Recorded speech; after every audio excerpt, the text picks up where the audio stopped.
1980. 1980. Would that be possible? 1980? Yeah. Since 2010. Our problems began in 2010. So between 2010 and 2012, Gateway was a very important part of my life. 1986 that I first had a meeting. So from 1980 to I'd say 1995. 70, it would be 76. 76. Yeah.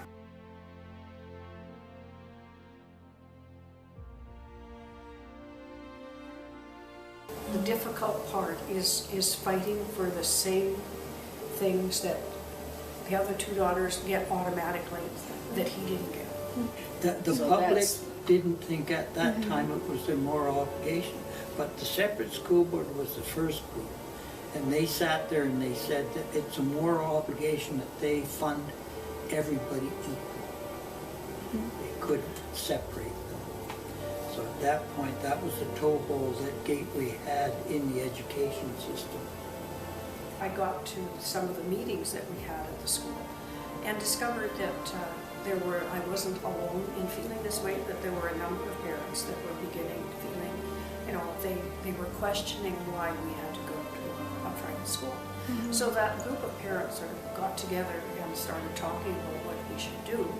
And when we first approached them, they told us that we would have more power if we became an entity rather than just a group of parents. That's what got us started in saying we need to form an association.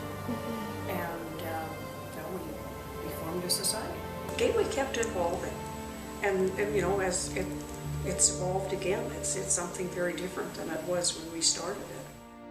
So there are 4 primary ways that we support families that have a child living with an intellectual disability. So that's around future planning, advocacy, mentorship, and education. I think there was some sense of redefining their role clarity around local supports and family support versus systemic advocacy. And so, that was another shift, I think, of clarity that I think was positive for Gateway to do.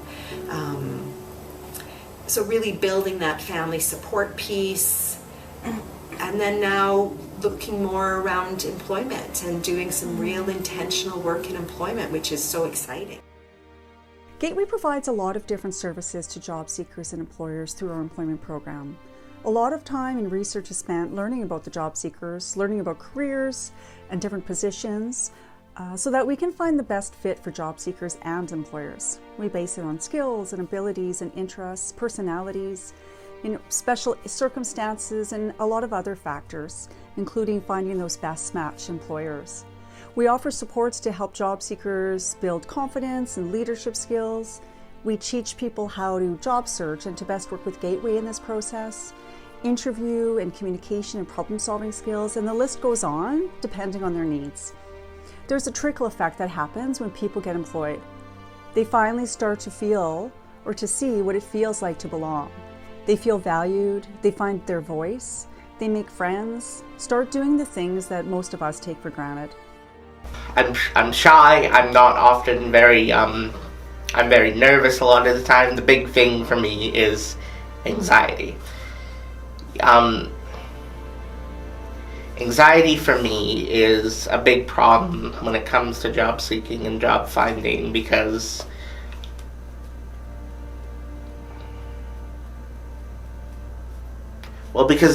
I'm self-conscious enough to know of my flaws and my problems and the stuff that bars me from moving into the working world. After having spent some time at Gateway Association in a volunteer position, where I was able to get some meaningful experience with people as part of a team, I was able to, on my own, with the support of Gateway backing me up, find a position, apply to it, do an interview, and even though initially they had some concerns, Gateway was there to provide answers, support, and knowledge to them such that they would be able to better understand me, and then end up with me being hired in a professional capacity at their company.